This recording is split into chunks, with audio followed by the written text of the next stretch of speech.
The Philippine Daily Inquirer would like to thank the following sponsors for making this live stream event possible. Globe, Maya, it's everything and a bank. Medicard, prescribed by doctors. SB Finance, dito pwede. Union Bank, it's all in you. We'd also like to acknowledge the organizations that have partnered with us. Thank you to. We'd also like to thank Inquirer.net, Mega Mobile, and Inquirer Academy. Wow, oh, oh, choo-choo-doo. Wow, oh, oh, choo-choo-doo. Oh, Diyos me, where am I gonna get the money? Arup babab, ito pala'y butas. I need a new TV and a ref na wagas. Woo! I need a motor for our quick errand, but we short on funds, walang malapitan. OSP sa SB Finance, meron ka ng Zuki. The Zuki app, Maaasahan, paperless, cause digital yan. Choose from personal loan, motorsiklong hulugan. Car for cash, isang tap lang yan. Now you can get any loan you need with just one app. Zuki by SB Finance. Tap personal loan to grow your business. Car for cash loan using your car's ORCR. Motorcycle loan for motorcycles. And Hulugan for easy installment. Low interest rate and processing fee. OSP sa SB Finance. Sa SB Finance, dito pwede.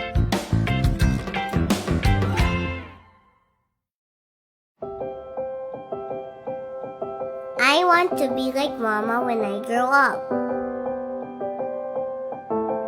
Mama says learning can take us from where we are to where we can be.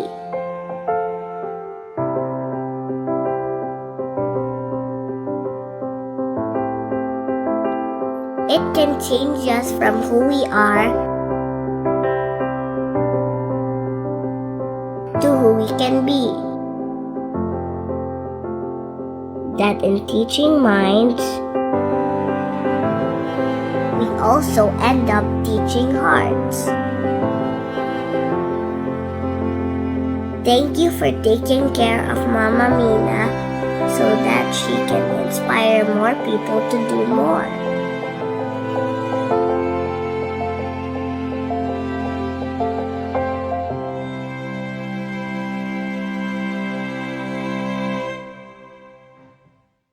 Globe has truly gone beyond telco. We innovate to uplift the lives of Filipinos with compassion, care, and kindness. Driven by our vision and purpose, we address problems of our customers in an inclusive manner that impacts the whole country. We bring together customer-centric innovations into a frictionless digital ecosystem built on a reliable network and supported by genuine caring for our customers. We see this in life-enabling and life-sustaining solutions in education, health, finance, leisurettainment, productivity, business, and digital readiness and security that empower people to live healthier, safer, and richer lives in a progressive digital nation. So, today, we are more than a telco. We are a digital solutions platform. We are the Globe Group.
Good afternoon. Thank you for the Inquirer Project Rebound webinar series presented by the Philippine Daily Inquirer. My name is Doris Dumlao Abadilla, Inquirer Business Features Editor, and with me is Ruel De Vera from Inquirer Lifestyle, who will be my co-moderator for this live stream event. The Philippine Daily Inquirer and its sister companies introduced this campaign last year, prompted by the desire to share, inspire, and empower Filipinos. Now, on its second year, we are leveling up and drilling down on key sectors that will be crucial to the Philippines' continued recovery from the twin public health and economic crisis wrought by the COVID-19 pandemic. Let's watch this.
Today, our focus will be on MSMEs. With COVID 19 cases under control and alert levels at their lowest level since the pandemic struck in 2020, economic activity is revving up, giving the country's micro, small, and medium scale enterprises a much needed shot in the arm. In today's webinar, we gathered experts to talk about how the vital sector emerged from the unprecedented health an economic crisis and is now raring to recover lost ground. Our speakers today will answer whatever burning questions you have on what's on the horizon for MSMEs. So please do leave your questions and feedback in the comment section on the webinar's live stream or the Project Rebound or Inquirer.net pages. Rui, MSMEs account for around 68% of employment in the country, no? So they're really the backbone of the economy. And yet a lot of them took a heavy beating during the pandemic. So do you have friends who ran small businesses who were affected? Yeah, and I think that it's very problematic when it comes to uh, the smaller businesses, because there's a lot of focus on the big businesses because they're very much in the news. But the smaller businesses are the ones who are really affected by the pandemic and the effect of less foot traffic, and are in need of what government can provide for them. So I think that today's session will have much more news for them, and they would be very hungry to find out what can be done for them. I really look forward to this afternoon's discussion. So before we introduce our guests, we would like to give an exclusive offer for our viewers. We would like to inform our viewers that your most trusted newspaper's digital version, Inquirer Plus, has a special promo for you. Get a huge discount on any of the annual plans of Inquirer Plus when you subscribe today. To avail of the promo, go to inc.news-rebound promo and use the code Project Rebound.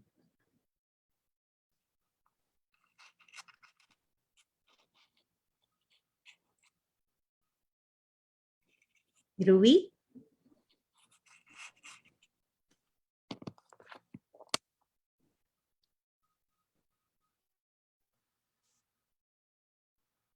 Yes, now it's time to introduce our esteemed guests for today's session. Our first guest speaker is the country representative for the United Nations Industrial Development Organization, or UNIDO. Teddy Monroy assumed the role of country representative for UNIDO in the Philippines in August of 2021. His work centers on promoting the organization's mandate to advance inclusive and sustainable industrial development, or ISID, in the country towards socio-economic development, environmental protection, and lasting prosperity. Teddy's engagement with the UNIDO country office dates back to 2011, when he first served as National Consultant for Development Programming, and later in 2013, when he rejoined UNIDO as National Program Officer and National Expert for the United Nations Development Assistance Framework. He performed the duties of a senior officer in charge of program, technical cooperation, project development, resource mobilization, and strategic communication on the country level. Good afternoon, Teddy. Thank you. Good afternoon, Doris and Ruel, and grateful for the great introduction. I hope I am coming in loud and clear. I am pleased and honored to be joining you all virtually today. First, on behalf of the United Nations Industrial Development Organization, let me assure everyone of our continuing commitment to support the country in its goals of lasting prosperity, peace, and health for all Filipinos. We can still feel COVID-19 kind of lurking within our midst, but hey, we have already hurdled so much as a nation, right? Indeed, COVID-19 threw us all a curveball, causing massive socioeconomic impacts that we are all still recovering from as of this day. We saw how the containment measures implemented to slow down the spread of the virus caused disruptions across various economic and social sectors, endangering employment and livelihood, and triggering urgent issues around health, food security and safety, nutrition, and income generation, among many others. We also saw how the crisis seriously affected the operations of our industries and economic engines, particularly the MSMEs. While considered as the lifeblood of our country's economy, this sector remains to be one of the most vulnerable to both in environmental and economic shocks. And boy, what that was that a wake-up call for all of us. During the height of the pandemic, we saw most of the MSMEs struggle with issues around supply chain management, availability of human resources, and cash flow issues. In attempts to stay afloat, MSMEs almost moved heaven and earth. They implemented the required health protocols, reduced operating hours, facilitated alternative work arrangements for employees, increased utilization of digital platforms, identified alternative suppliers, diversified their operations as best possible, tapped various additional financial resources to address challenges in their cash flow. You name it, and they did it. Despite these efforts, sadly, we had to say farewell to a good number of MSMEs that were too burdened to continue. Nevertheless, many more have been able to survive through their ingenuity, resourcefulness, determination, and as additional lifeline, the important assistance from existing government programs, further strengthened by government interventions under the Bayanihan Acts. So, where are we now in terms of economic recovery vis-a-vis the unique challenges for MSMEs? 2 years into the pandemic, the Philippine economy is slowly and steadily getting back on its feet. As the fog clears, amidst the rubble comes the realization that as we build back our socioeconomic systems, no longer can we afford to do things business as usual. An immense value has to be accorded now to measures that will protect our health and ensure that economic and social activities are not further disrupted. We expect that health and safety protocols will increasingly be instituted in work settings, while the evolving business landscape also sees the fast expanding digital space that can, at the same time, boost productivity, competitiveness, and resilience to future shocks. While a great number of enterprises has permanently closed operations since 2020, a greater number have been added to the list of enterprises as of January of 2022. There was a reported 119,000 newly registered MSMEs in 2021, reaching a total now of more than a million MSMEs. This increase may represent current entrepreneurs who shifted their businesses, those who decided to enter into new ventures brought about by the new business normal, and new players who took a leap of faith to test the waters. Indeed, disruption creates space for entrepreneurs, as they say. Whatever the reasons, looks like a certain level of investment confidence among MSMEs is returning. What will be important now is for MSMEs to get a good feel of the business landscape, to know better how to situate themselves and take advantage of great opportunities. Based on our conversations with MSMEs, and by the way, we had a kapihan session yesterday with MSMEs in commemoration of the International MSME Day, also with industry experts, and taking into consideration insights from UNIDO Global Reports, I would like to share now the 6 most common trends that are expected in the coming years as we strive to live with the virus in this new business normal. First is the increased interest in digital technology. We have already seen this even in 2020 when some MSMEs have already started capitalizing on the use of digital platforms. The COVID-19 crisis has created an imperative for companies to reconfigure their operations to operate remotely and adapt to contactless marketing activities and transactions. Next is the pandemic-induced changes in purchasing behavior. The pandemic will accelerate digital shopping, and many are expected to shift to online retail. In the US alone, the first half of 2020 saw an increase in e-commerce equivalent to that of the previous 10 years, according to McKinsey. Increase in the purchase volume of health-related products, PPEs, cleaning supplies, and implements, and disinfectants is also expected. Rebalance and shifts in supply chains is also going to be an important trend. The COVID-19 pandemic revealed vulnerabilities in the long, complicated supply chains of many companies, most especially those relying on global value chains. When a single factory went dark, the lack of critical components shut down production.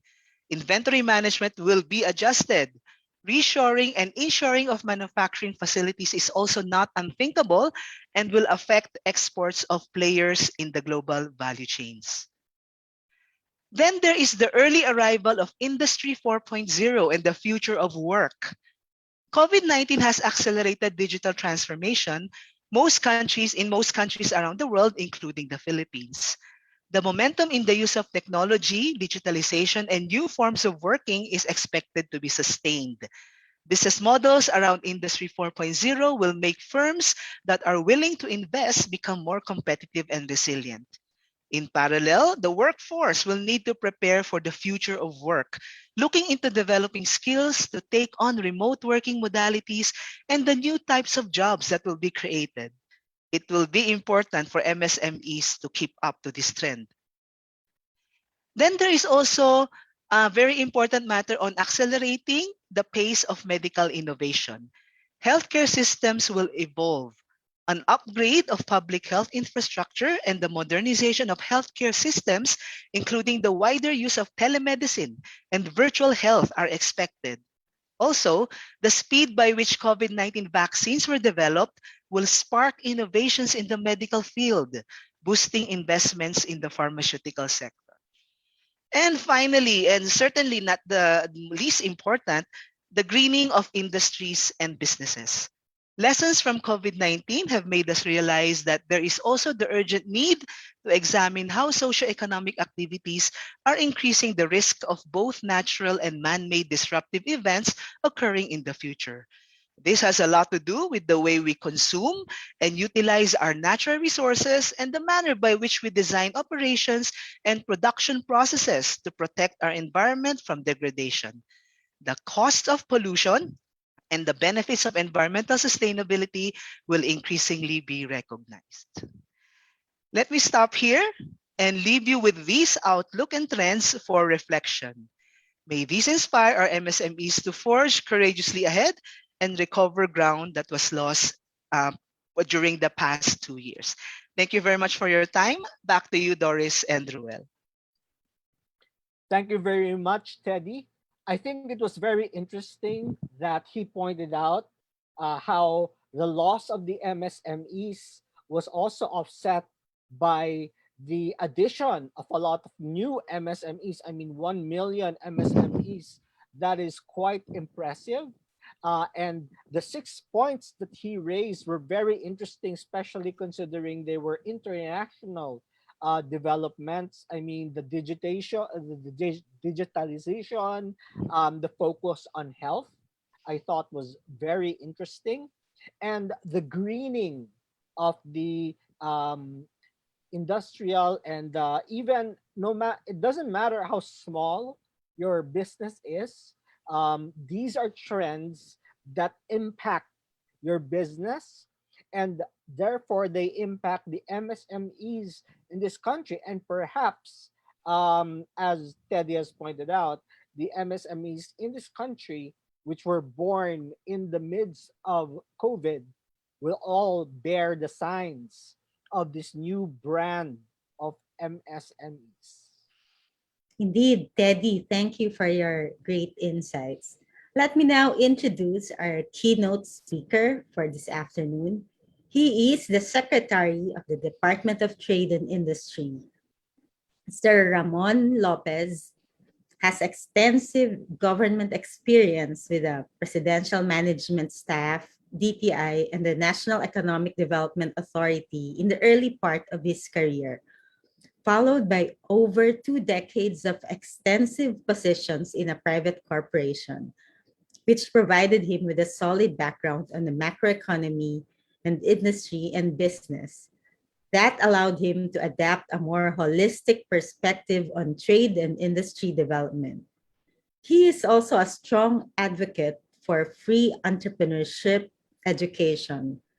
He has received several awards, such as the 2016 Nation Builders Award for Government Service and the Philippine Innovation Man of the Year Award in 2017.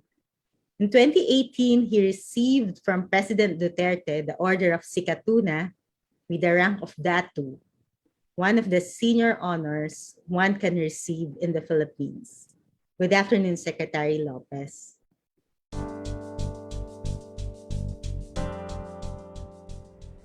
Magandang hapon po sa inyong lahat.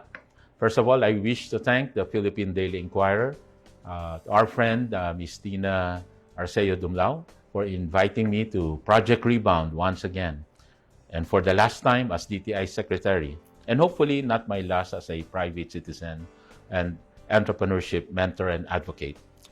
Congratulations also to the Project Rebound team for this inspirational campaign that has won many awards. For this session, allow me to present the recent developments in the country's post-pandemic scenario for the information of our micro SMEs. As the Philippines ushers in a new administration this coming Thursday, one can look back at a series of difficult but game-changing policy reforms and accelerated program interventions in the past 6 years of the Duterte administration that helped position the country towards a stronger post-pandemic recovery, leading to a more vibrant trade, investment, and industry sectors. As we finally see the end of the pandemic, we are confident that the Philippines remains a prime investment destination, as several international firms have already expressed strong interest in investing in new technology-based industries in the country. Prior to the pandemic that hit almost all countries severely in 2020, 2021, and early 2022, the Philippines had been the second fastest growing economy in Asia, growing at an average of 6.6% over the period 2016 to 2019. Yes, like other countries, our economy suffered with a 9.5% decline in 2020, but we had to protect lives, and thus health took primacy over economy, especially at the start. But there were sustained efforts to revive the economy as we pursued gradual and safe reopening as early as possible. We kept on reopening more sectors over time and increasing their operating capacities to help micro SMEs recover and save jobs. With lesser COVID cases now and lesser deaths in terms of percentage of population, and yet the economy rebounding starting 2021, we could say that we were able to find that delicate balance of protecting lives and livelihood. The passage of the Ease of Doing Business Act led to a series of improvements in the delivery of government services, which catapulted the country's competitiveness ranking from 100.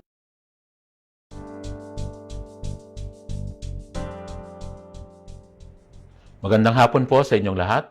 First of all, I wish to thank the Philippine Daily Inquirer, our friend, Ms. Tina Arceo Dumlao, for inviting me to Project Rebound once again, and for the last time as DTI Secretary, and hopefully not my last as a private citizen and entrepreneurship mentor and advocate. Congratulations also to the Project Rebound team for this inspirational campaign that has won many awards. For this session, allow me to present the recent developments in the country's post-pandemic scenario for the information of our micro SMEs. As the Philippines ushers in a new administration this coming Thursday, one can look back at a series of difficult but game-changing policy reforms and accelerated program interventions in the past 6 years of the Duterte administration that helped position the country towards a stronger post-pandemic recovery, leading to a more vibrant trade, investment, and industry sectors.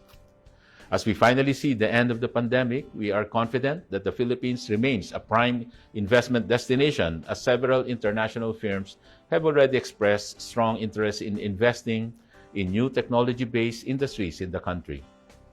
Prior to the pandemic that hit almost all countries severely in 2020, 2021, and early 2022, the Philippines had been the second fastest growing economy in Asia, growing at an average of 6.6% over the period 2016 to 2019. Yes, like other countries, our economy suffered with a 9.5% decline in 2020, but we had to protect lives, and thus health took primacy over economy, especially at the start. But there were sustained efforts to revive the economy as we pursued gradual and safe reopening as early as possible. We kept on reopening more sectors over time and increasing their operating capacities to help micro SMEs recover and save jobs. With lesser COVID cases now and lesser deaths in terms of percentage of population, and yet the economy rebounding starting 2021, we could say that we were able to find that delicate balance of protecting lives and livelihood. The passage of the Ease of Doing Business Act led to a series of improvements in the delivery of government services, which catapulted the country's competitiveness ranking from 124th to 95th in 2020, making it to the top 100 economies cited by the World Bank in 2019. The establishment of the online Central Business Portal has shortened the business registration process from over 30 days to at most 3 to 4 days. For instance, DTI's business name registration system applicants can now register their business names online and obtain their business name certificate in just 8 minutes. Another good news is that President Rodrigo Duterte has signed significant laws left untouched by previous administrations for many years. This major policy modernized several sectors such as in retail, technology, startups, telecommunications, shipping, air carriers, railway, and subways. Similarly, there will be increased competition in terms of services and products, which will generate competitive pricing to the benefit of the consumers.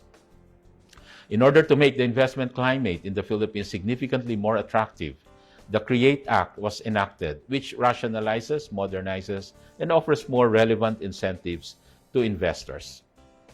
The President also recently approved the Strategic Investment Priorities Plan under CREATE, which identifies industries and projects that will be eligible for fiscal incentives to attract high-value, modern, strategic, and sustainable high-technology projects that will strengthen our participation in the global value chain, create more jobs, and further sharpen Philippines' competitiveness in the global market. The policy and program interventions I mentioned are reforms intended to attain our vision for a more inclusive and prosperous Philippines. Let me share with you just some of the dramatic results of these reforms. Despite the impact of COVID-19, average sectoral growth from 2016 to 2021 remained positive. Industry and services continued to manifest positive growth, with industry and manufacturing sector growth at 8.5% and 8.8% respectively in 2021, surpassing their previous 6 to 7% average growth rates. The Philippine GDP posted a full-year growth rate of 5.7% in 2021, surpassing the government target of 5% growth. And this is also among the highest GDP growth rates in ASEAN and the East ASEAN region. Our growth trajectory is back and on a higher level, and in fact, our GDP growth for the first quarter of this year has reached 8.3%, surpassing all expectations and even our pre-pandemic growth levels. It is the highest in this part of the world. As we ease mobility restrictions in response to the declining cases of COVID-19, the consequent higher demand for goods triggered increased production in the manufacturing industry. As a result, our country outperformed again its ASEAN neighbors in terms of manufacturing output this year, as our PMI index registered 54.1 in May 2022, one of the highest in 53 months or since November of 2017. And as you know, any number above index 50 means expansion. Another outstanding result during the Duterte administration is the significant growth in FDIs, or foreign direct investments.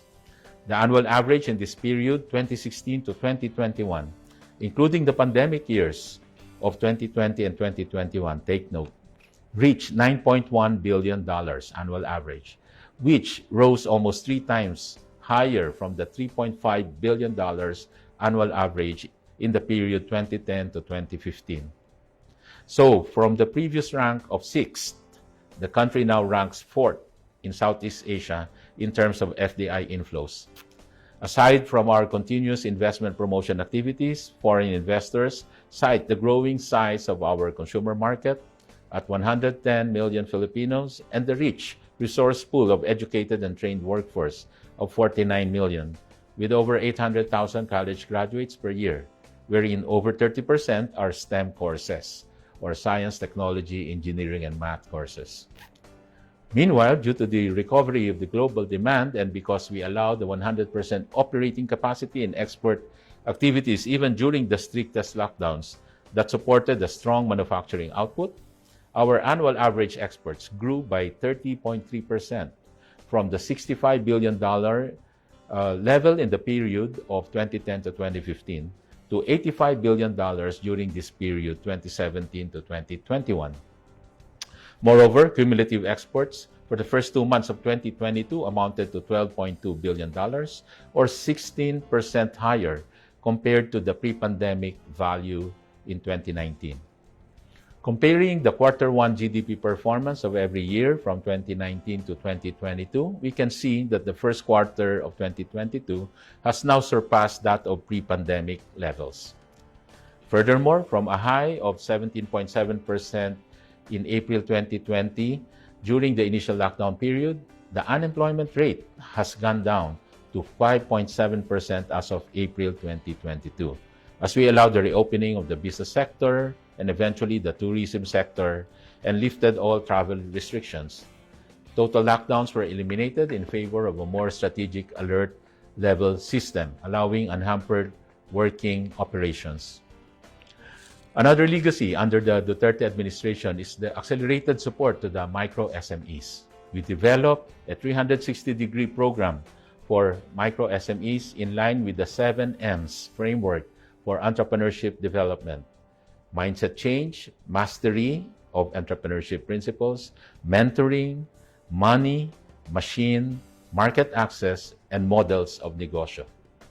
The growth of MSMEs has since ballooned from 1.37 million registered and renewed businesses in 2017 to 2.3 million in 2022. Even during the pandemic, as we nurtured them through training, mentoring, and assistance programs in financing, digitalization, product development, market access, among others. This administration has greatly accelerated MSME development, and we brought business development assistance much closer to the people. For the first time, the distribution also of livelihood kits worth 8,000 pesos was funded for 150,000 beneficiaries for 2022, while previous periods only allowed less than 20,000 beneficiaries per year. These are being distributed to micro entrepreneurs for their livelihood programs in the thousands of barangays nationwide. Moreover, bank lending to MSMEs amounted to 2.73 trillion pesos during the start of the Duterte administration.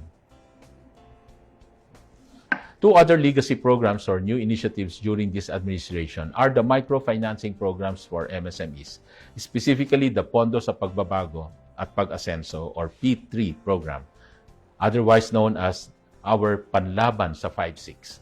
This has grown from zero in 2017 to a total of 11 billion pesos lent out to 263,000 borrowers as of June this year.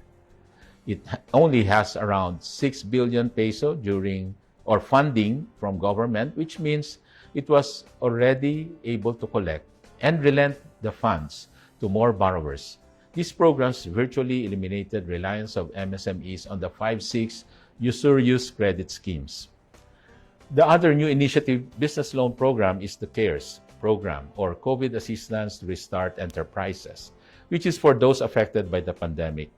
This fund has lent out 7.48 billion pesos to 44,533 borrowers as of June 28 this year. Our One Town, One Product program, meanwhile, enables localities and communities to upgrade their products and services rooted in the strengths and resources of their own localities. A total of 68,000 MSMEs have been assisted by this program, resulting in the development of 33,000 product prototypes and 2,527 brands. Let me reiterate DTI's continuing assistance programs for entrepreneurs, such as the over 1,000 negosyo centers nationwide that assist clients either through business registration, SME counseling, or the entrepreneurship training. We also provide training and seminars for MSMEs through our SME Roving Academy, as well as marketing support through various regional and national trade fairs. We have also introduced initiatives such as the Kapatid Mentor Me project, a coaching and mentoring program which we do in partnership with private advocacy groups like Go Negosyo, and also the Philippine Franchise Association and the Association of Filipino Franchisers, Inc. We also have the Go Local, another DTI innovation developed during the Duterte administration, which is a market access platform that provides everyday free exposure of MSME products in the mainstream markets like the malls. And now we have also converted it into a digital platform. The promotion of MSME's talents, ingenuity, and quality of craftsmanship is just one of the many ways by which we contribute to our country's continued economic recovery. We encourage everyone also to take part in our social media campaign to promote Filipino goods through what we call #FlexFridays. Every Friday, we flex or share photos on social media platforms wearing local creations or anything locally made, and this is meant to save jobs, promote MSME sales. As this administration comes to a close, we shall be leaving behind a stronger Philippine economy despite the pandemic. We have a legacy of sound policy directions, reforms, roadmaps, strategic plans, partnerships, and programs that will help steer the country's trade and industry sector towards sustainable and accelerated growth. Our growth trajectory is back and on a higher level to even reach beyond 6 to 7% GDP growth, and of course can even be beyond 7%, barring new surges due to the new variants of COVID or the Russia-Ukraine volatility. The Duterte administration is passing on a legacy of major policy reforms and programs that should strengthen the Philippine economic fundamentals moving forward, with blueprints for priority industries and MSME development that can drive the growth of our economy for years to come. Maraming salamat po at mabuhay po tayong lahat. Thank you, Secretary, for this all tips to protect lives and livelihoods. And it's been a very challenging period. You were in such a difficult position during this pandemic, and now we really feel that we're on our way back. Just look at the returning traffic, and not just the vehicular traffic, but the foot traffic in the shopping malls. So this afternoon, we will be highlighting resiliency and sustainability of MSMEs. But first, we'd like to introduce our panel. Our first panelist is the founder of the Philippine Center for Entrepreneurship Foundation, or Go Negosyo. He's president and CEO of RFM Corporation, Mr. Joey Concepcion. Joey believes in the importance of cultivating an optimistic mindset and persevering attitude. He and his colleagues in Go Negosyo are committed to help alleviate poverty by empowering entrepreneurs and eventually transforming the Philippines into an enterprising nation. Go Negosyo has also become an inspiring and motivational movement that empowers the Filipino with entrepreneurship education as the way to succeed in life and business. Joey was appointed as Presidential Advisor for Entrepreneurship by President Rodrigo Duterte to help in MSME development, and he is well known for his contributions to the sector, leading various entrepreneurship programs that help small businesses thrive. He's also the chairman of the Business Advisory Council in 2017 and really very active during this pandemic, coordinating all the private sector initiatives, the intervention. Good afternoon, Joey. Good afternoon, Doris.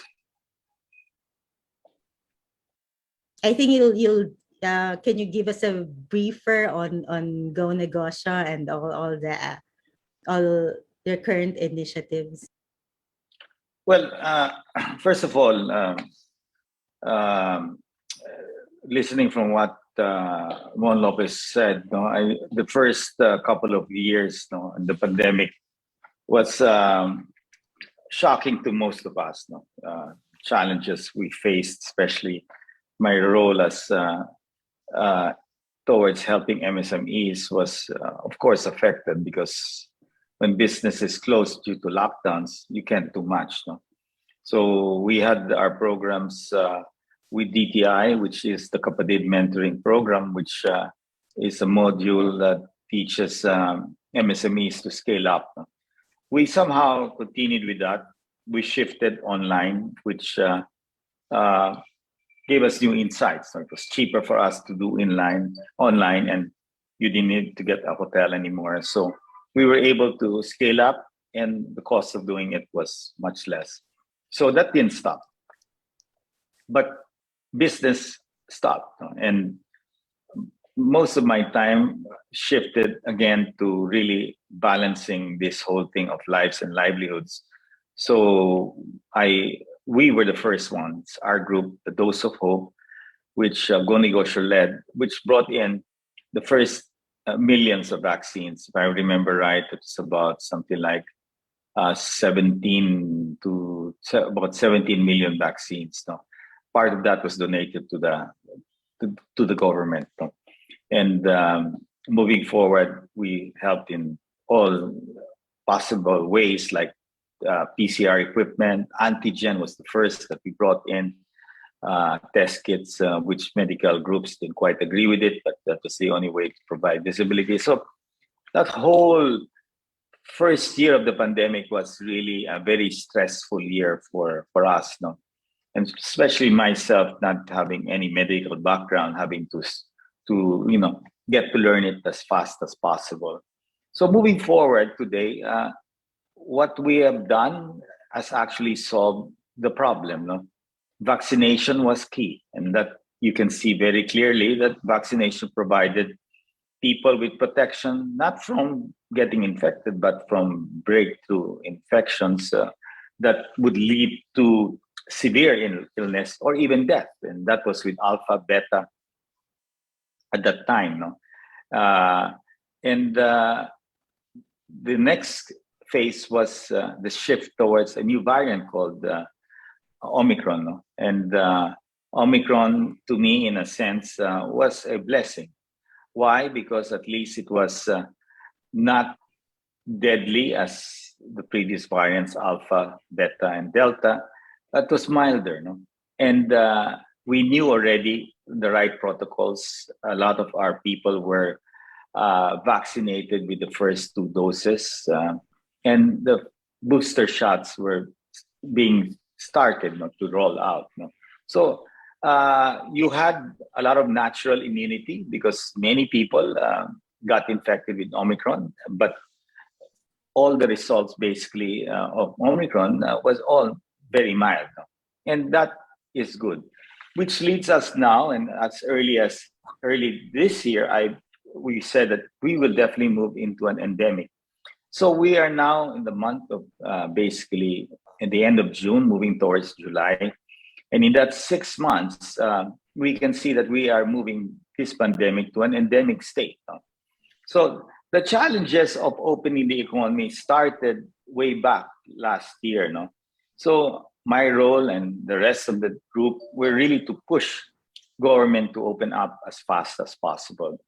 Now, under an endemic mode, I formed this group of experts, health experts, to really help the private sector navigate right now to how we will move towards that endemic state. actually, it's a change of mindset, no, that we have to do.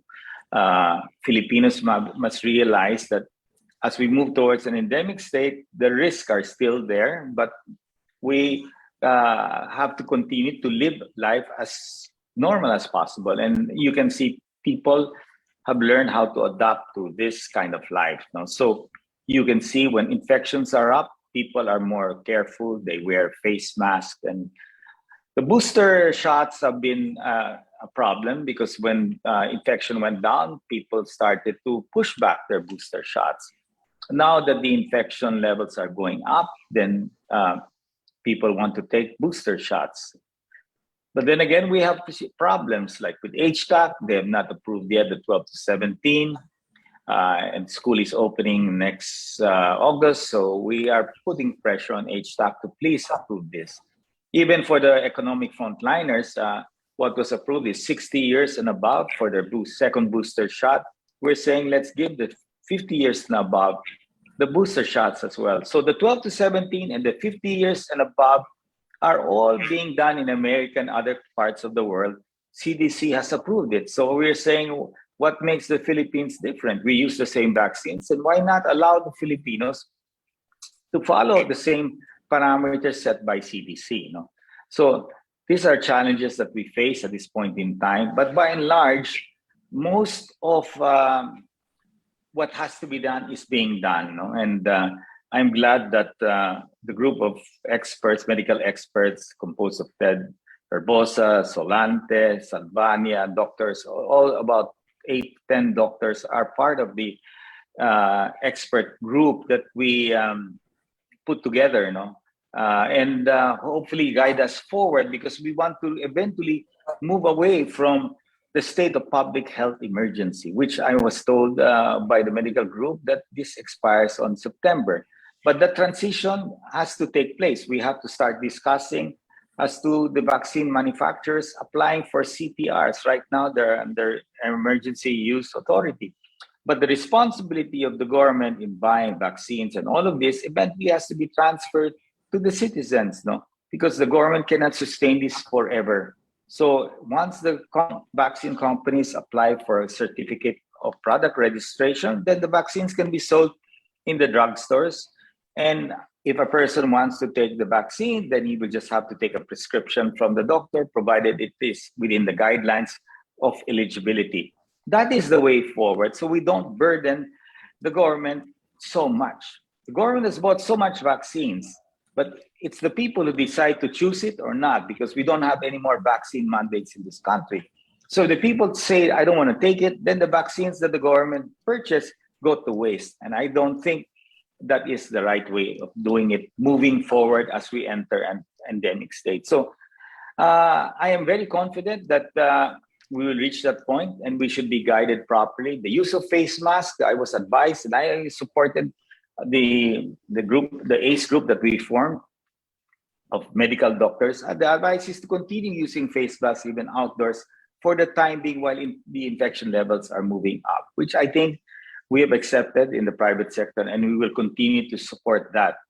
But as things move on, and as the state of public emergency is removed and alert levels will remain muted, because we have defined alert levels will only move depending on HCUR, which means health capacity utilization rate, not infection. Even if the infection goes sky high, for as long as the health capacity utilization rates remain very low, then the alert levels stay where it is. The moment that changes and the utilization rates, of course, start to be affected and hospitals start to get full, then the discussion on alert levels will have to take place. But again, we have to remember that the economy cannot lock down. We are in a very precarious situation wherein the country's debt to GDP is quite high. And if we have hard lockdowns back again, then definitely businesses will get frustrated, close, tax revenues will drop, and the problems just continue, since you have the Ukraine-Russia crisis, which is causing severe inflation, to my mind, that's happening right now in this country, not only in energy and in fuel, but in food commodities that are vital to us. So basically, that's my story. Thank you. Thank you, Joey. Moving on to our next panelist.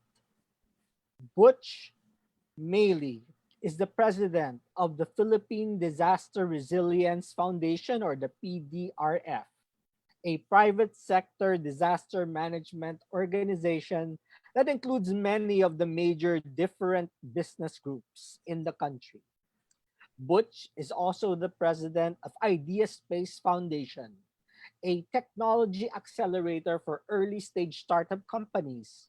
He heads QBO Innovation Hub, a private public partnership launched to mentor startups. A graduate of the Ateneo de Manila University, one big fight, Butch has an MA in journalism and communications from the University of Florida. Go Gators! Good afternoon, Butch. Can you give us a short message about the PDRF and also your reaction to Secretary Lopez's keynote speech? Thanks, Ruel, and thanks for the cheers there. But PDRF was started after Ondoy in 2009, 2010. You may remember at the time we had no Doppler radar. So when Typhoon Ondoy hit Manila, the streets were swamped with floods. And many people left their homes that Saturday thinking things were going to be okay. It's an ordinary typhoon. By the time they went home, the roads had turned into rivers and many passed away. And the expression "naondoy ako" became very common because many people had lost their livelihoods and their businesses and their homes. Now, we're active in different areas, whether it's preparedness, response, and recovery. We've built the world's only national private sector run emergency operations center at Clark, 2 hours outside of Manila, so we can monitor storms anywhere in the world. Anytime an earthquake happens, a bell rings there when it's above a certain magnitude. And from there, we've also monitored the pandemic as well. Although we compete with each other, and I think this is the key idea behind PDRF, whether it's Coke and Pepsi, Smart and Globe, Manila and Manila Water, we can work together during disasters. Our co-chairs are my boss, Manny Pangilinan, and Jaime Augusto Isabel de Ayala and Cardinal Tagle, calling in from Rome. I think this is one area where the Philippines is really ahead. As Joey mentioned, the private sector helping out the government. There's really no other country in the world where so much has been done by private companies. And of course, for us, small businesses are the focus. They're the beating heart of the economy. So I'm glad to be here to talk about that.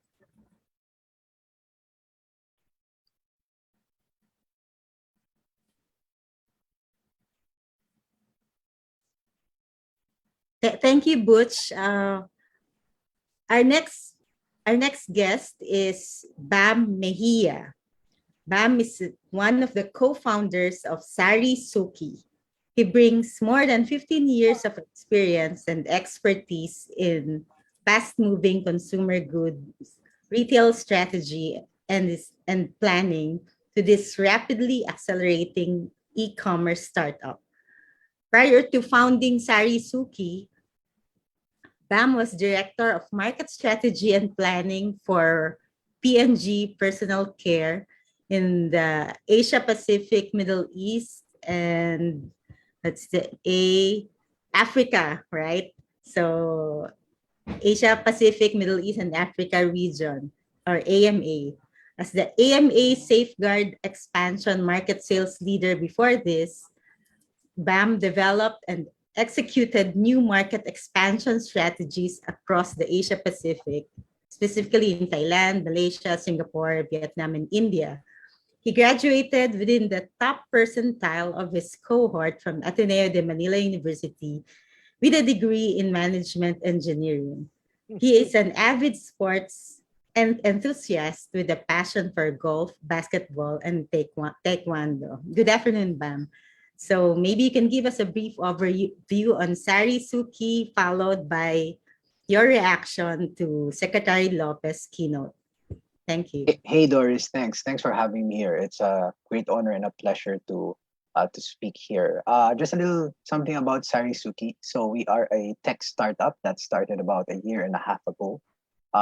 What we do is a new form of e-commerce called social commerce. Basically, anyone can download the app and become an MSME.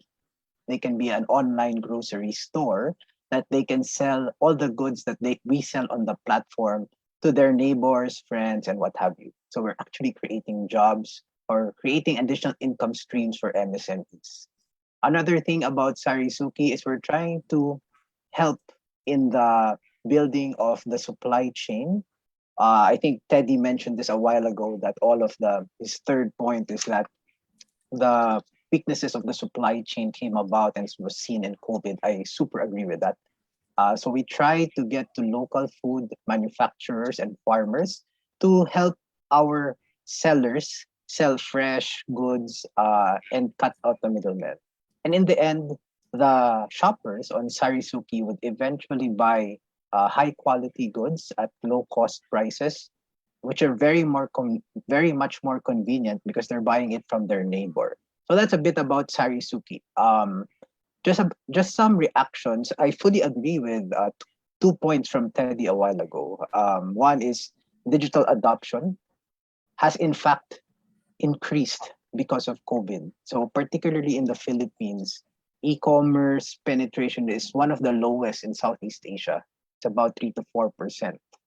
Easily in our neighbors, it can go 4 times, 5 times of that, as we have seen in other parts of the world. I think this is a new normal.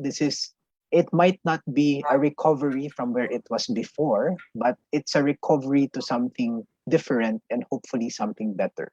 So I do agree with what Teddy said. And as I said a while ago on supply chain, yes, that is one of our advocacies as well. There is a lot of wastages in the Philippine food supply chain, and that is something that we as a startup would want to address. Now, on Secretary Mon Lopez, there's a lot of interesting notes that hit there. I think FDIs is really true. So if you look at the landscape of Southeast Asia, Philippines has indeed is one of the I wouldn't say laggards, but is underperforming versus FDIs. I think of late, there's a lot of interest in the Philippine, at least in the startup world, that we're getting more awareness and we're quietly creeping up to our neighbors in that respect. And very interesting on the Flex Friday. So we'll look into how our marketing group can help our local food suppliers to flex during Fridays for the DTI. But thanks. Very interesting on what Secretary Mon Lopez said as well. Thank you, Bam. Of course, Teddy is still here with us, and he'll be joining the discussion as well. So, Teddy, can you briefly give us your key takeaways from Secretary Lopez's presentation?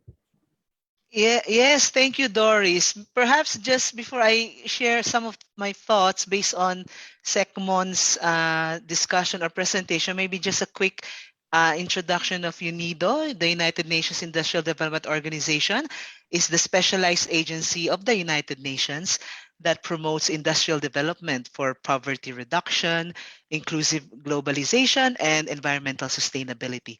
The organization's mandate is to promote and accelerate inclusive and sustainable industrial development, or what we call ISID, in member states like the Philippines toward lasting health, peace, and prosperity for all Filipinos. Our headquarters is located in Vienna, Austria, and we have a country office here in the Philippines that I am leading as the country representative. So thank you for that opportunity to introduce UNIDO. Now, on to my quick comments and insights from Secretary Mon. I think what really resonated with me is what he said about global value chains. Okay, I mean our Philippine economy, mostly made up of MSMEs, as you have mentioned earlier, Doris, can really benefit from more participation in the global market. And what does that mean? It means that we have to be able to adapt to the global standards so that our goods and commodities and services will be able to successfully enter those markets. There's a big market out there. We don't have to, maintain our horizons only within our national boundaries. Of course, there will be some challenges, as I said, in terms of standards, but these are things that, of course, DTI has been working very strongly on, and we certainly can do that. We just have to help the MSMEs move forward in that direction.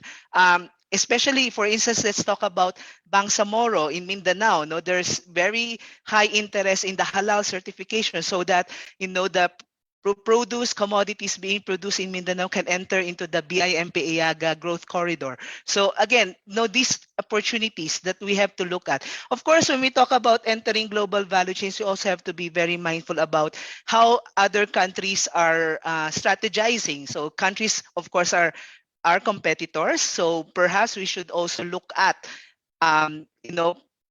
products that are really Filipino. So meaning we have a competitive advantage. So we can look at our indigenous materials, products that we do and produce really well. Maybe we could look at abaca, something that the Philippines is plentiful of. We have plentiful supply of that, and it's probably something that only the Philippines knows how to do very well.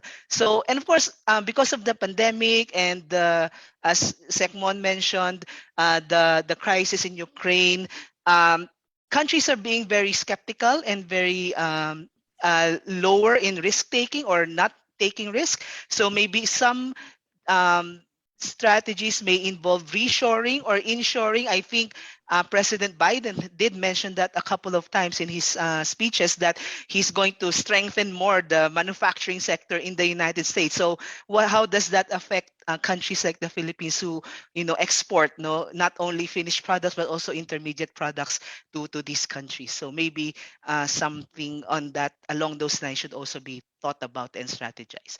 So sorry, that was a mouthful, but thank you. Just wanted to share quickly what I picked up from Sekmon.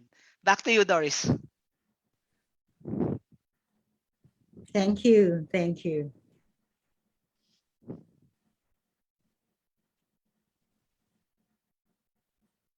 Rui, before we go to the next part of the program, we will have a quick break, so stay tuned for more. The Philippine Daily Inquirer would like to thank the following sponsors for making this live stream event possible. Globe. Maya, it's everything and a bank.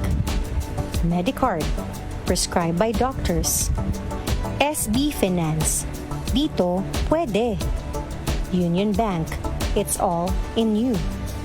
We'd also like to acknowledge the organizations that have partnered with us. Thank you to. We'd also like to thank Inquirer.net, Mega Mobile, and Inquirer Academy. This is for you. You, who started from just a hobby to the next-gen businessman. You, the work hard, save harder kind of guy. The goal-getter who gets what she wants. Everything keeps moving forward because the world changes quickly, and so should banking. So we're always evolving to give all you need to keep you moving ahead. Union Bank, it's all in you.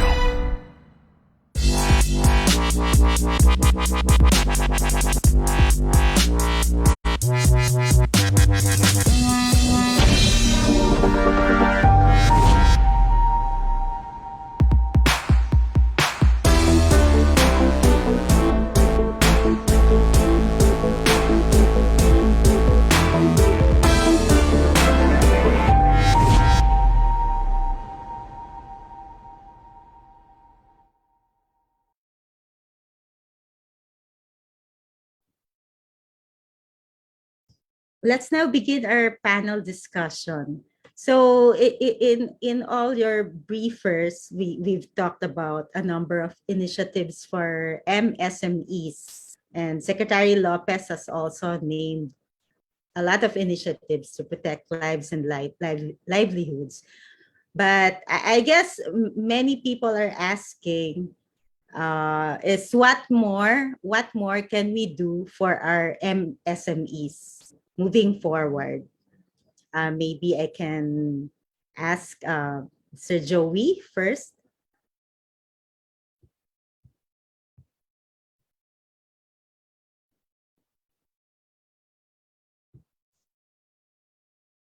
maybe we'll begin with Butch first. I know, Butch, you've been very active during especially during the hard lockdowns, PDRF. You distributed, di ba, mga over 2 billion ba? 1.5 or 2 billion worth of gift certificate assistance to many households.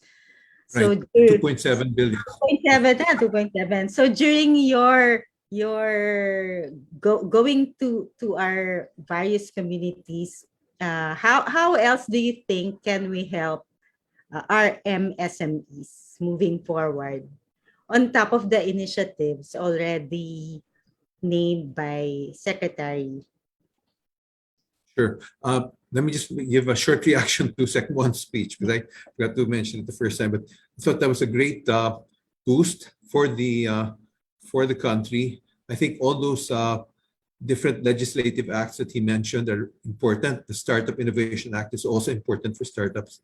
And the loan programs that he mentioned are key for many of the small business owners in the country. So I hope they continue that in the next administration. Now, yesterday was, believe it or not, International MSME Day. So I guess it's appropriate that we're talking about them. As everybody has mentioned, COVID-19 caused widespread closures. 70%, for example, of stores closed. Now, PDRF started something called seekup.com.ph. It's a free one-stop digital hub to help MSMEs recover from the COVID pandemic. Though currently we're repurposing it also for victims of Typhoon Odette. But what this hub does is that there you'll find access to loans for small business owners, and they can also access online mentoring. So it's all very easy and it's all free. So I hope anyone that gets a chance, please Google and sign up for seekup.com.ph. Now, the other thing that we did is that we assembled 400 sari-sari store owners, and they were all women. We put together a 10,000 peso package from Unilever, Coke, and Smart to help get them back on their feet and reopen, because they were all very scared, just like us, to open their stores again. But with this package, it gave them something to sell and to start with, to get back on their feet. We're also part of the Resilience Core Group, which is composed of DTI, DOST, PCCI, PhilExport, and also ADPC from Bangkok. And what we've done is we designed a business continuity planning national roadmap to help business owners prepare for disasters. Now, just yesterday as well, for MSME Day, we launched 2 new MSME resilience tools: the Business Continuity Capability Assessment Tool and the Disaster Risk Assessment Preparedness Tools. Very long titles. And these tools are designed to help small business owners evaluate their business continuity plans. Should something happen, how prepared are they? And it also assesses their readiness for emergencies. Very important and also free. You'll find the details on the PDRF website. So there's a number of things going on. We realize small businesses are important to everybody else. And we realize that if we can help them, we can make this a better country. Thank you for BAM. So using your app, anyone can be an MSME. So nandyan na ba yung connecting them with logistics and all the payment gateways? So Yes. how specifically do you help aspiring MSMEs, and how else can we help them moving forward? Yeah, so our app tries to be it's like a accelerator for anyone who wants to do business. So we try to teach them how to sell. There are sharing tools, though it is digitized, no? Logistics to them is care of us. That's taken care of. We do have some tools and learning sessions for them to help them in their negosio journey. Very interestingly, what Butch said, I might send you a message on how we can partner up to Right. help our more than thousands of community sellers upskill, no? And I think that's the central theme. Becoming an entrepreneur is not natural. So there's a lot of teaching that needs to be done. There's a lot of nurturing that needs to be done, especially in the first 2 to 4 weeks. There's a lot of desire, but that teaching and learning in the first 2 to 4 weeks, the small wins, is something that we've seen needs to be nurtured, and it's tough in the pandemic, right? When everything's just so tough right now. I think that's one of the key things that we see as very important in anyone's entrepreneurial journey. So all of these tools, and there's a lot of tools. I think Secmon said it. They have so many tools. It's just about making these tools aware that they're there, so that MSMEs can pick it up and help them through. And hopefully, Sarisuki is an enabler for that. And Teddy, maybe you can share your thoughts on how else can we help MSMEs moving forward, both for the government and the private sector. Yeah, well, first, government. I think government has been doing a lot. What needs to be ensured, I think, would be to make sure that we reach the most that we can. No, so I think there's some challenge in making sure that people understand the programs that government have at the moment. So sometimes when we speak with MSMEs, they would say, "Oh, we're not aware that government has these support programs." So I think how we share this information will be very important, and how MSMEs can access this information. So reach will be important, efficiency as well on how government deliver those services. So as much as there's already a long list of services available, they are only as good as how efficient the services are being delivered. So there's still, I think, some room to work on that.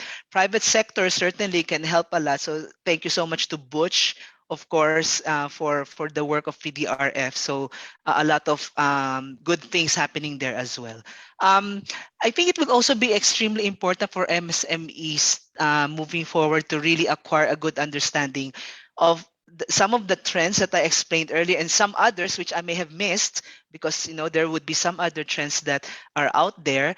So I guess always read the news, Inquirer, of course, listen to experts, consult with peers, talk to colleagues in the supply chains where they belong to. Both the suppliers and the customers recognize these opportunities that are brought about by these new trends and act on them smartly. So do the research and have a plan. So I think that would be what I would, put on the table as far as your question is concerned. Back to you, Doris. Thank All right. you. I'd like to ask, there's a lot in the effect of the pandemic when the lockdown happened. One of the first effects was that a lot of the employees eventually became employers or self-employed. They had to start their own businesses, so it was sort of lateral.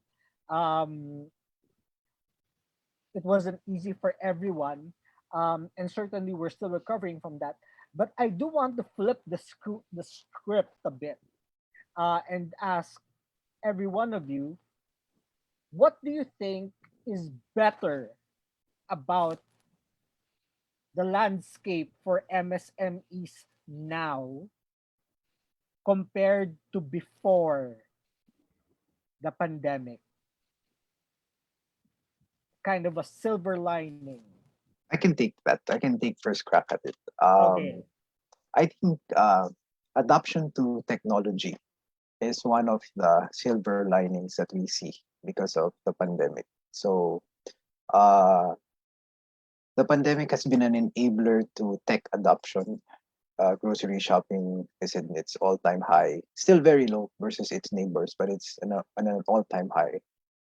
And when you do e-grocery or you shop online, there are a lot of inefficiencies that is replaced.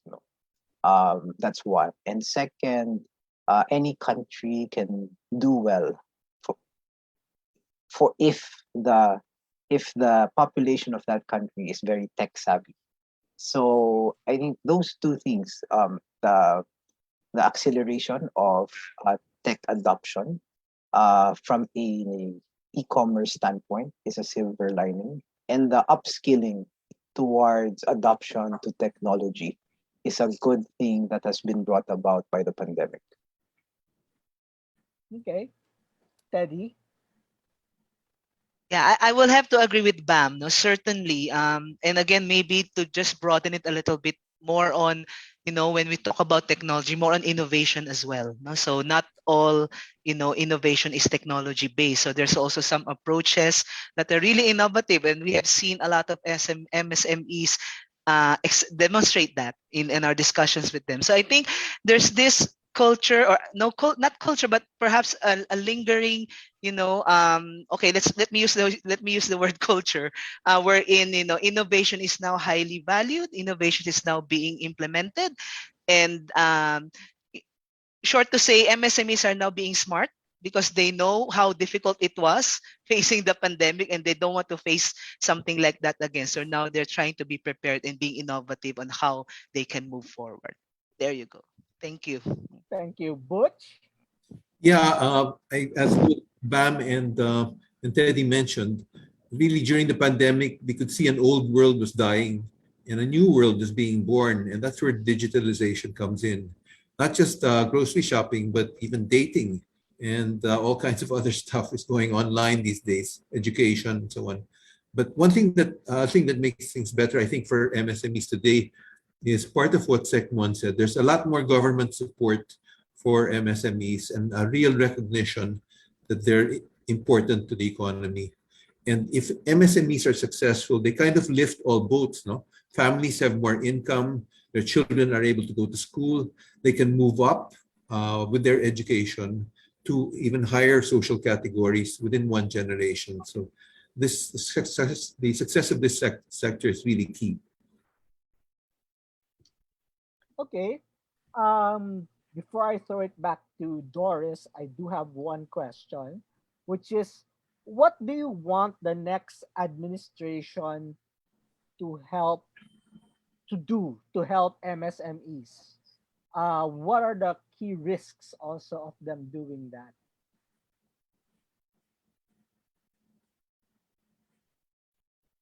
Let's start with Teddy.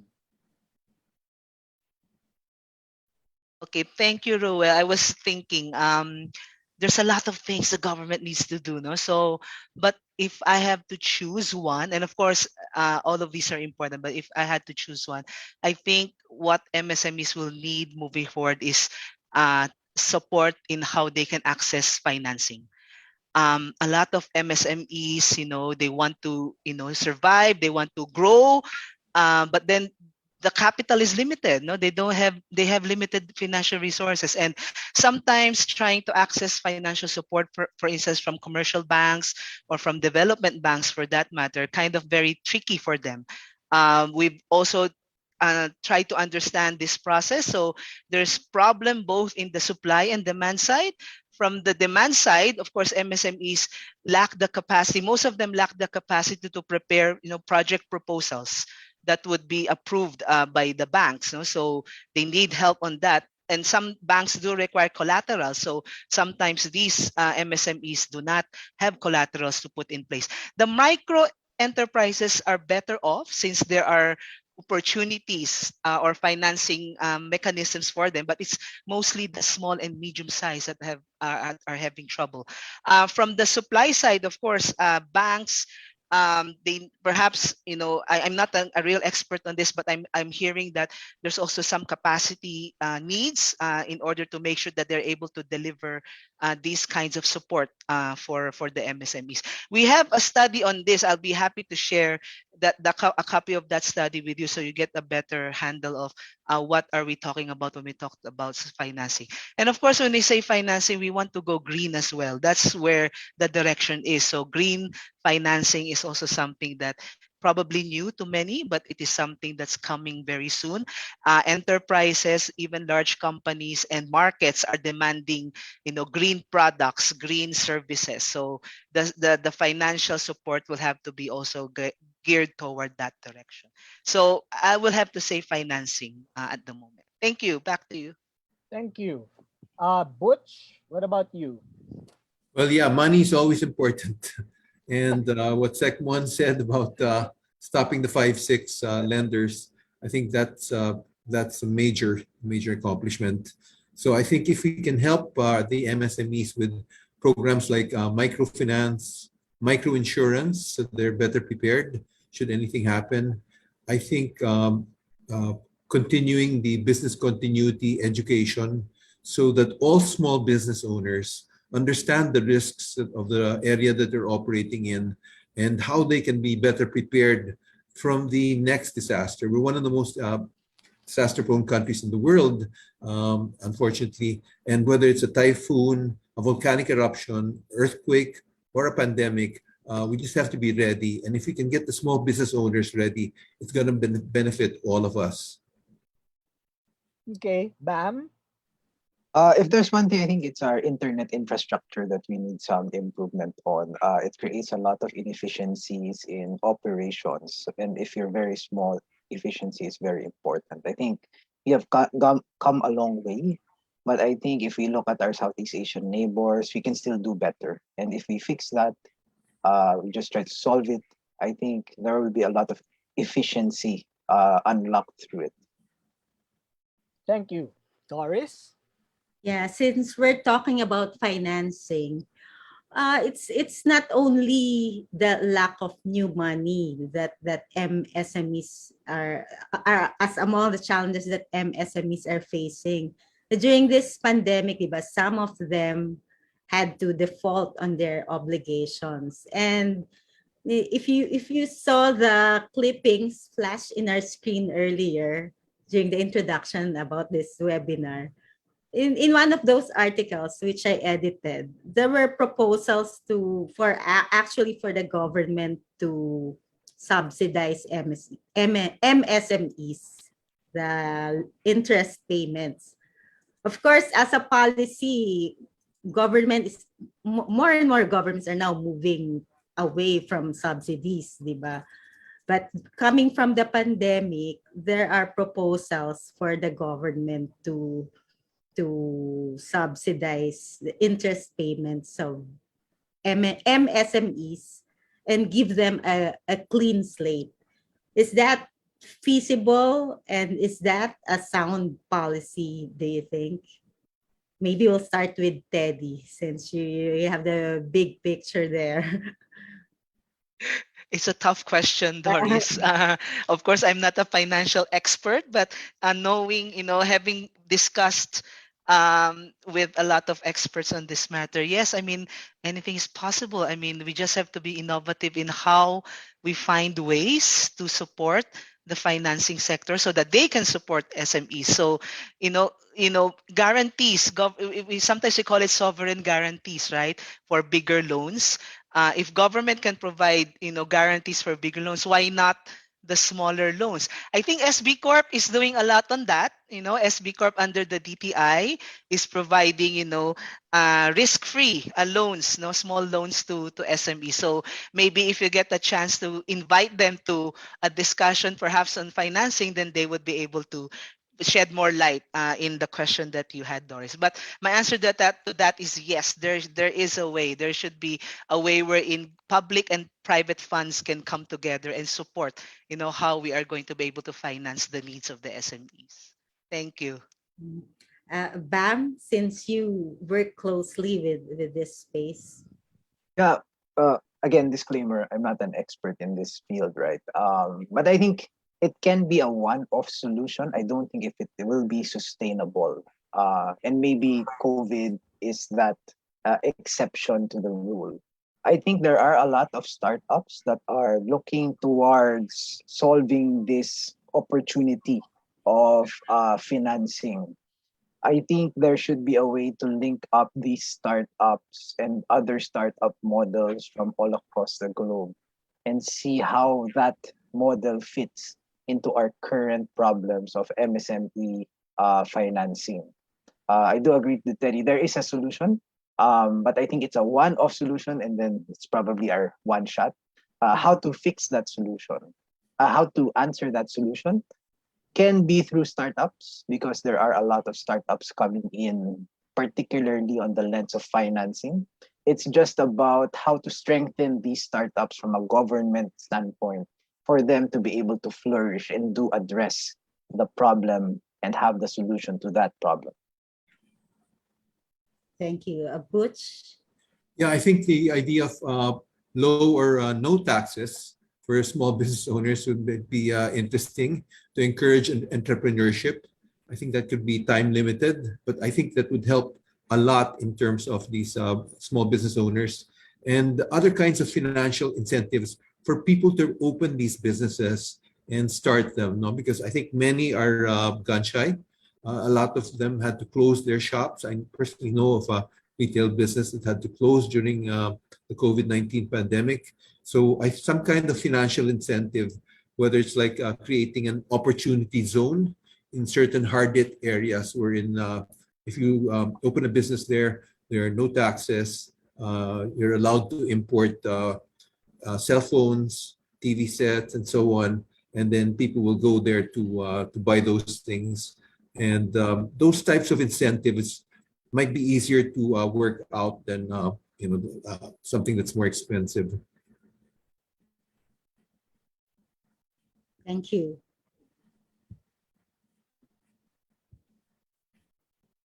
Rui? Yes. Now, one of the questions that we have is, what advice would you give MSMEs that would enable them to capitalize on the trends in the new business normal? I mean, we've talked about the new normal and the alert levels. So, what would you tell them? I mean, there's still this question about foot traffic and about transportation. So, what advice would you give for the MSME so that they would be able to adapt to the new business normal? Let's start with Butch. Thanks, Will. I'd tell them not to lose hope and to be Okay. optimistic, because that's the important thing. Without that, nothing else happens. And to be an entrepreneur entails a certain amount of risk. So I think for us, it's almost a cultural change. No, it's okay to fail. It's not something to be embarrassed about, but it's okay to fail. But the thing is to try, so that people don't have to go abroad. They don't have to work for big companies. They can start their own businesses and do well. And we need to tell people about those success stories. And the other thing is to try and take advantage of the different DTI and other government department programs. There are a lot of them from what we heard from Sec1. Teddy mentioned the small business administration. I think that's an important source. And as I mentioned, we've got ccap.com.ph for accessing loans and online mentoring. So there's a lot of advice there, but the thing is to not give up. If their dream is to have their own businesses, go for it, no, and try it. Thank you, Butch. Bam, what about you? Yeah, information is very important.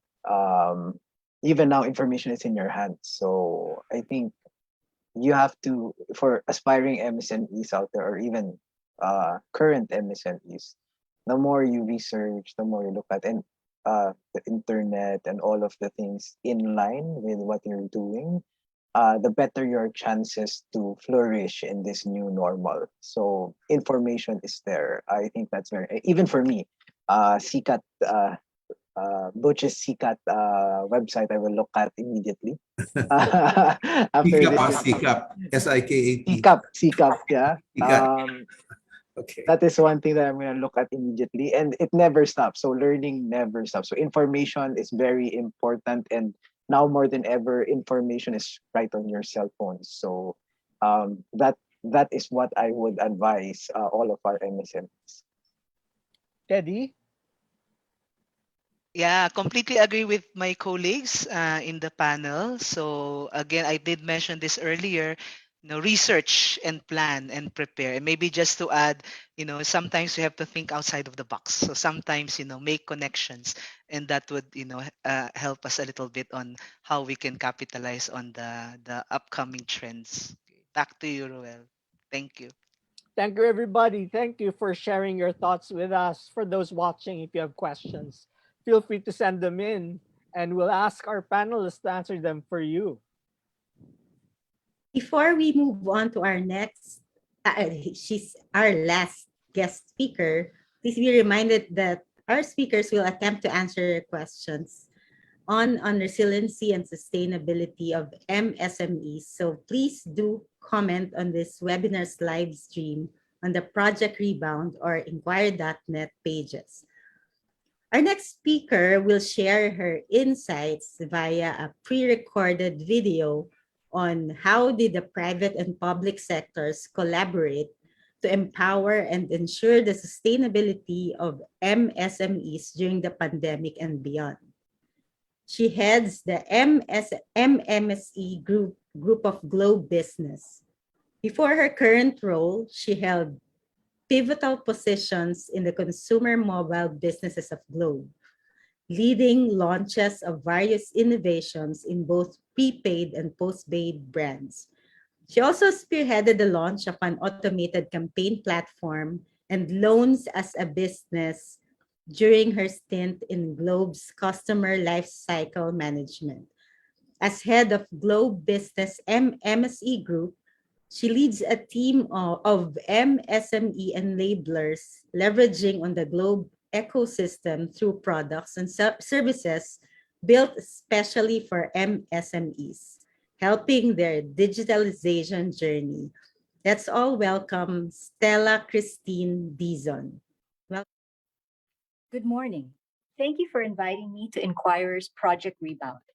I'd like to acknowledge the presence of Secretary Ramon Lopez, Department of Trade and Industry, Butch Maley, President of Philippine Disaster and Resilience Foundation, Teddy Monroy, Country Representative, United Nations Industrial Development Organization, Joey Concepcion, Founder, Philippine Center for Entrepreneurship, Go Negosyo, and Bam Mejia, Chief Commercial Officer, Sari Suki.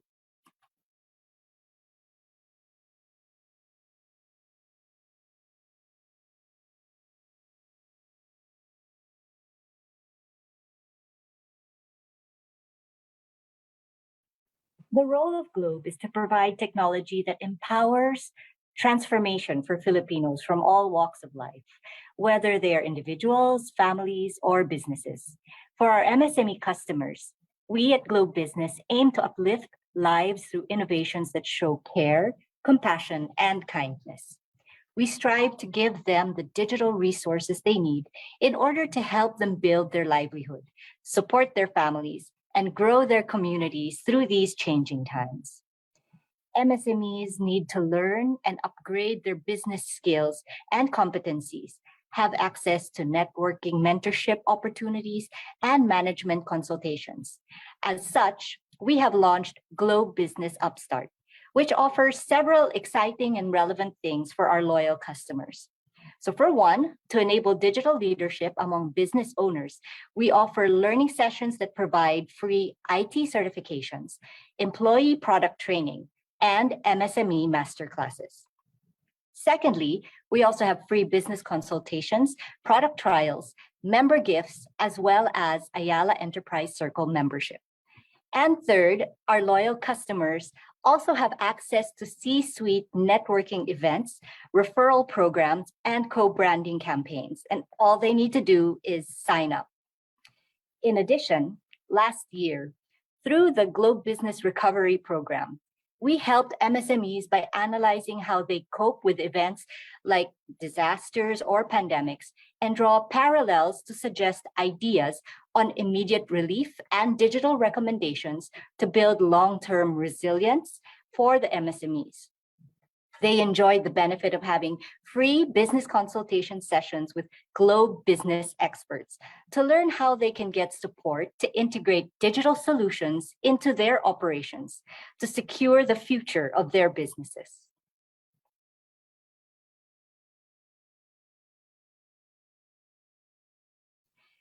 Businesses need to equip themselves with all the right connectivity and digital tools so that they are ready to face the future.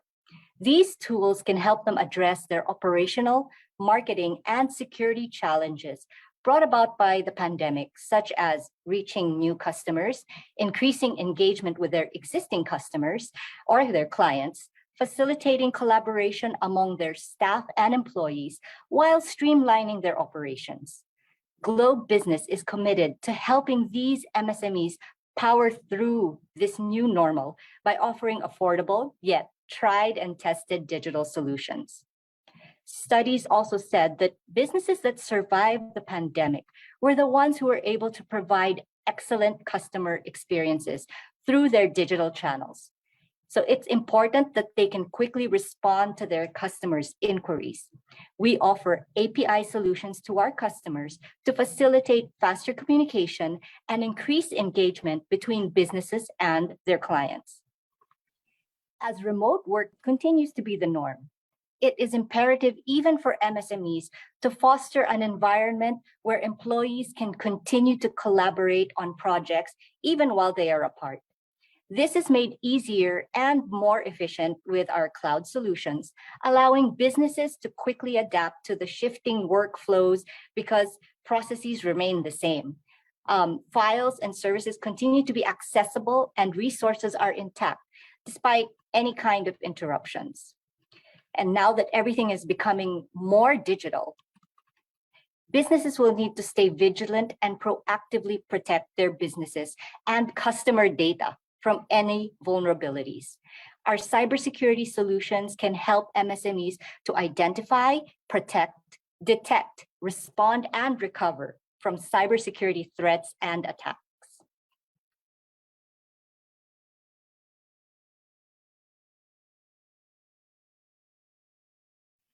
In recognition of their importance to the economy, the government has launched a number of financial programs to help out the MSMEs, such as DTI's P3 and CARES program, providing direct financial assistance, public guarantees on loans, and tax relief. Based on reports, a total of 28,222 MSMEs were able to benefit from these programs in 2021. So since the pandemic hit, many businesses, even traditionally run businesses, have realized that technology is really key to survival and growth. So to encourage these entrepreneurs to use funding solutions to meet their ICT business requirements, we've opened the Globe Business Tech Loan to MSMEs with BPI and other programs as well in partnership with financial groups such as Kashalo and the like. Globe Business remains fully committed to helping businesses be future ready with our wide range of built for MSME digital solutions that will keep them connected with their partners and their customers. Every business needs a partner that they can trust, a partner that not only supports their day-to-day operations, but invests heavily in the future success of their business. Globe Business is the trusted partner of MSMEs in every step of their digitalization journey. Thank you, Kate. I raise an issue which is very close to PDRF's heart, which is resiliency, sustainability. So maybe I'll ask Butch first. How can we link climate change adaptation to MSME economic recovery, and how do we balance the costs?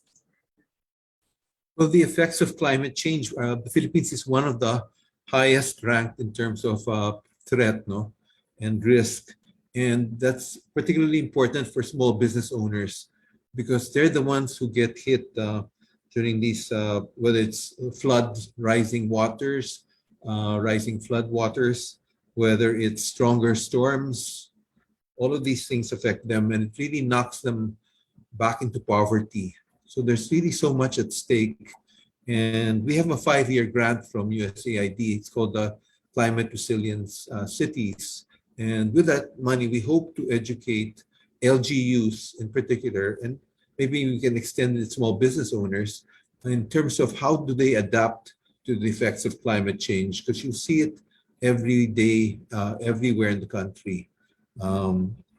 The lack of forests and the pollution and so on. I think these are all affecting people. But for small business owners, it's, their margins are so thin. And in order for them to have profit, they need to understand what's going on in the world around them. So I think educating them on the risks and on the effects of climate change are going to help them prepare themselves for it and help them adapt to these changes and survive and prevail. So Bam, coming with a perspective from the ground, do you feel that the MSMEs have this in mind? It's a buzzword among top corporations, but is there consciousness among MSMEs to tackle climate change in relation yeah, very interesting though. But I think truthfully, if you're surviving, the environment would be the last thing you're gonna think about. I mean, that's a reality for most of the MSMEs. And the beauty about what we're trying to do is we're trying to bring that on for them. So trying to get supply or goods closer to from the manufacturer is a way to lessen the carbon footprint. But I think for our MSMEs, there are some that would think about the sustainability part. But I think for us, as the startups or as the ones that are trying to help them, we're the ones who need to be able to put that agenda in front of our companies and to make sure that our business practices are in line with sustainability. Teddy, you mentioned this as one of the trends, no? So would you like to add anything? Yes, thank you, Doris. Yeah, I think at this point, it's no longer a matter of if there's interest from the MSMEs to go green, look at climate action as an important element in their operations, but really they can't afford not to. For many reasons. So first is, of course, sustainability and making sure that we do not compound anymore the problems that we have already caused with our disregard of environment. We've seen that. There's a lot of talk that where did COVID come from? Again, from how we have been very unfaithful to the environment. So, and of course, the typhoons that Butch mentioned, we're one of those countries that are highly vulnerable to that. So I guess it's really, there's nowhere else to go but to really go green. And also to encourage the SMEs, markets will go green eventually. Make no mistake. I mean, the demands for green products, as I mentioned earlier, green commodities, green services will increase. And there's only one way to go. So I think we have to prepare for that. And it makes good business sense as well, by the way. I mean, you can invest now, but then later reap the benefits. I mean, there's always cost reduction involved when you go green. Going green also means being efficient in the use of your raw materials, being efficient in the use of energy. So these all have dollar values, cost reductions attached to it. So it also makes business sense. Back to you, Doris. Thank you. That's why that's this education program now, Butch, it will really help in this regard. So Rui, back to you. Sir, Butch. We need to build up the resilience of our small business owners and shops from this. It's a matter of really life or death, or economic life or death for them. And we just need to protect them better and help them protect themselves as well.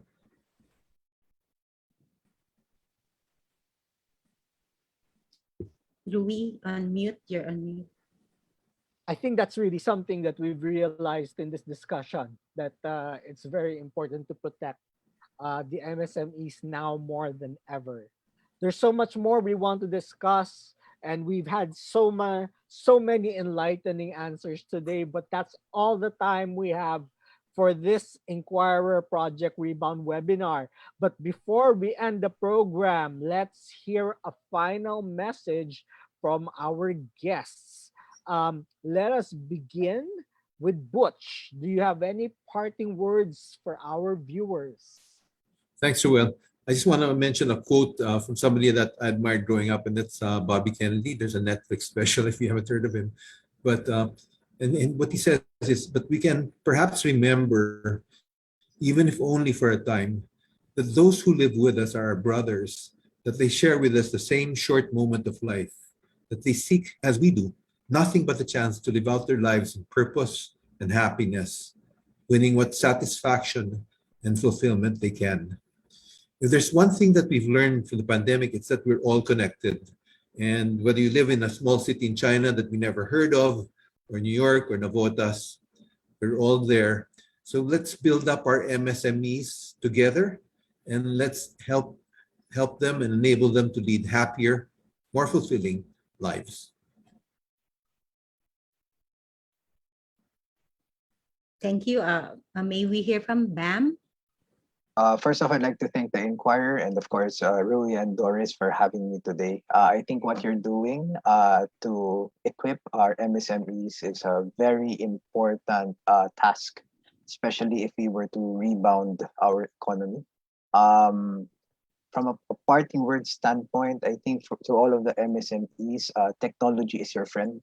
It is something that we will need to embrace, as well as sustainability. So I think those are the two truths that we have to embrace moving forward. And the one key thing is always it's okay to ask for help. In fact, you'd be surprised how many people are willing to help you. The government is there. I mean, UNIDO is there, PDRF is there, and hopefully us as Sarisuki becomes enablers to everyone to build their businesses. And yeah, I hope that we can, as I said a while ago, from this pandemic move to a recovery to something different, but something better in the future. Thanks, Doris. Thanks, Rui. Thank you. Thanks, Van. How about you, Teddy? Can you give us a few final words? Thank you.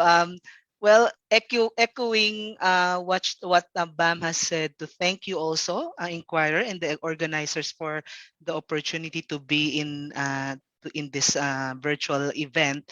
It's a great opportunity, and very happy to be able to share some thoughts. And for the SMEs, well, just to say, hang in there, guys. Be courageous, be smart, and just you wait. Help is coming. So just you wait. Thank you. That's all the time we have for this Inquirer Project Rebound webinar. Once again, thank you so much to our speakers and panelists for sharing your valuable insights with us. Thank you so much to our viewers. We hope those of you who joined us learned a thing or two. Thank you everyone for being part of the Inquirer Project Rebound webinar series presented by the Philippine Daily Inquirer. We'd also like to thank Inquirer.net, Mega Mobile, and Inquirer Academy. Continue reading the Philippine Daily Inquirer for authoritative news and features. Once again, I am Doris Dumlao Abadilla, Inquirer Business Features Editor. And I am Ruel S. De Vera, Inquirer Lifestyle Arts and Books Editor. Thank you for joining us, and enjoy the rest of your day. The Philippine Daily Inquirer would like to thank the following sponsors for making this live stream event possible. Globe. Maya, it's everything and a bank. Medicard, prescribed by doctors. SB Finance, dito pwede. Union Bank, it's all in you. We'd also like to acknowledge the organizations that have partnered with us. Thank you to We'd also like to thank Inquirer.net, Mega Mobile, and Inquirer Academy. Globe has truly gone beyond telco. We innovate to uplift the lives of Filipinos with compassion, care, and kindness. Driven by our vision and purpose, we address problems of our customers in an inclusive manner that impacts the whole country. We bring together customer-centric innovations into a frictionless digital ecosystem built on a reliable network and supported by genuine caring for our customers. We see this in life-enabling and life-sustaining solutions in education, health, finance, leisurettainment, productivity, business, and digital readiness and security that empower people to live healthier, safer, and richer lives in a progressive digital nation. So, today, we are more than a telco. We are a digital solutions platform. We are the Globe Group. Wow, oh, oh, choo-choo-doo-doo. Wow, oh, oh, choo-choo-doo-doo. Oh, Diyos me, where am I gonna get the money? Aruk babab, ito pala'y butas. I need a new TV and a ref na wagas. I need a motor for our quick errand. But we short on funds, walang malapitan. Oh, SP, sa SB Finance, meron ka ng Zuki. The Zuki app, Maaasahan, paperless, cause digital yan. Just one personal loan, motorsiklong hulugan. Car for cash, isang tap lang yan. Now you can get any loan you need with just one app. Zuki by SB Finance. Tap personal loan to grow your business. Car for cash loan using your car's ORCR. Motorcycle loan for motorcycles. And Hulugan for easy installment. Low interest rate and processing fee. Oh, SB sa SB Finance. Sa SB Finance, dito pwede.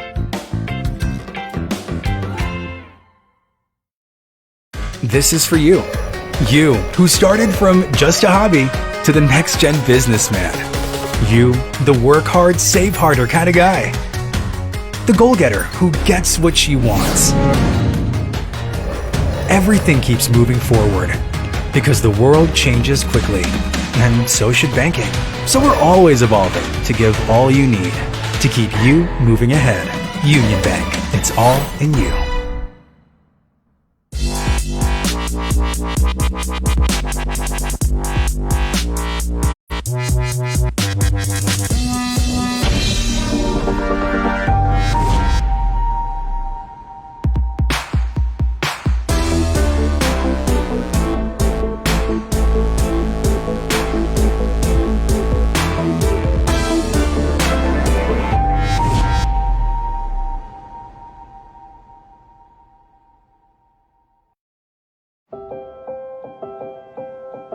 I want to be like Mama when I grow up.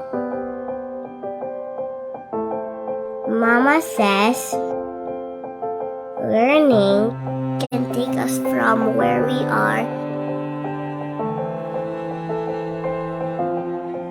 to where we can be.